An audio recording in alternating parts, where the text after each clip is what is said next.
Good Things Utah Pet of the Week is sponsored by Pet Door Products. Welcome back, everyone. Getting a new pet is such an exciting experience, but it's also a big decision that needs to be thoroughly thought out. Tema back on the show from Best Friends Animal Sanctuary to talk about keeping yourself safe from pet scams that are pretty common this time of year. But Tema, first, who is in your lap? This is Alohomora. Does that name ring a bell for you? I had to look it up. It doesn't ring a bell. Okay. It is actually not what you think. It's a Harry Potter name. So she is 6 years old and she's a beautiful tortoiseshell. I heard she likes to explore, but she's also very affectionate and cuddly, and she likes to jump on things. And she will monitor your activities. So whatever you're doing, she wants to be there and know what you're doing. She's a little bit nosy. She looks, I was going to say, she looks so curious. She is looking around. Not that there isn't a lot to look at, but she's like, look at the coloring. I know. Like right around her eyes. She's beautiful. She is beautiful, and she's full grown and she's little. Like people sometimes say, skinny mini. Sometimes say, oh, I want a cat that's going to stay kitten size. So she's, she's like a teenager kitten, but she's grown. She's all grown up. Can I say there's not a better pet wrangler on TV than Tema Martin? Do you see how she smoothly just took the kitty from here to here to back to here? Oh, this is nothing. I've done much worse wrangling. You know how to do it. Let's talk about this time of year and giving the gift of pets.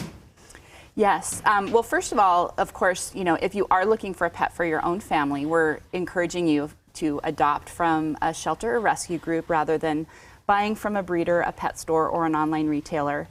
And that way you can save a life. And the shelters across the state and across the country are absolutely overwhelmed right now. We're seeing an increase in especially dogs coming in, and dog adoptions are not keeping up. So if you're looking, please adopt from a shelter because they're at or beyond capacity and really need adopters and fosters as well.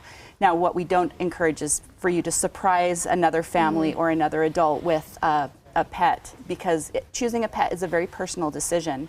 So if you know somebody that wants a pet, give them a gift basket of toys and goodies and beds and all the supplies, and give them a gift certificate, and let the person or the family go when it's convenient for them and when they're ready, and make that connection. People talk about knowing the moment that they met the perfect pet for them. Let them have that moment and make that connection with the pet that they want to adopt. Well, Tema, how many times after Christmas the dog comes back, the cat comes back because it just doesn't mix with the family, they didn't connect? We don't want that to happen. Exactly. And that might not happen as much as we fear that it does, but it's still just best to let the people choose the pet that's going to fit best with their lifestyle, even if you know what they're looking for. Tema, you say online puppy sales are as much a consumer protection issue as they are an animal welfare issue. What are puppy mills, and why can you be taken advantage of if that's what you're using? Exactly.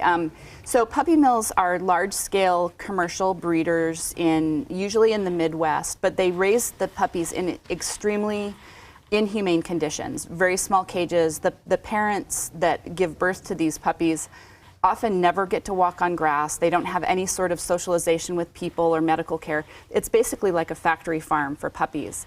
So if you buy from a pet store or an online retailer, you're almost guaranteed to get a puppy from these sources because that's who supplies them.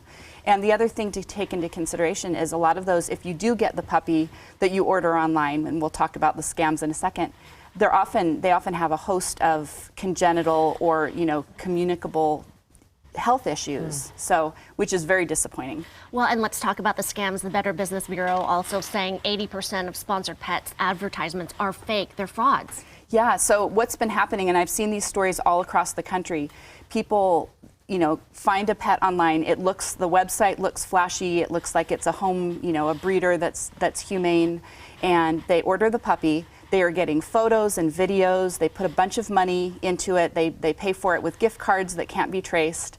And then supposedly when the puppy's being shipped, the seller reaches out and says, oh, I need this pet insurance, I need this special crate. People are paying hundreds or thousands of dollars for these puppies, and then they show up at the airport to pick them up, and they never existed. The puppy never existed. It never in the first existed. place. So the best way to end the puppy mill is to withdraw from the demand. Exactly. Not purchasing. Yes, if people stop purchasing from pet stores and online retailers, then the demand will dry up and this business will dry up, and it's very inhumane. So we would love to see, people choose to save a life by adopting from a shelter or rescue group. So the option is bestfriends.org to learn more and find a pet adoption location near you. That is the website. We'll put it on ours as well. And Happy that's where you holidays, find yeah. this cute kitty. Yeah, Don't forget, thanks to Best Friends Animal Society for stopping by the studio and to Pet Door Products for sponsoring our Pet of the Week. Thank you, Tema. Happy holidays. Thank you.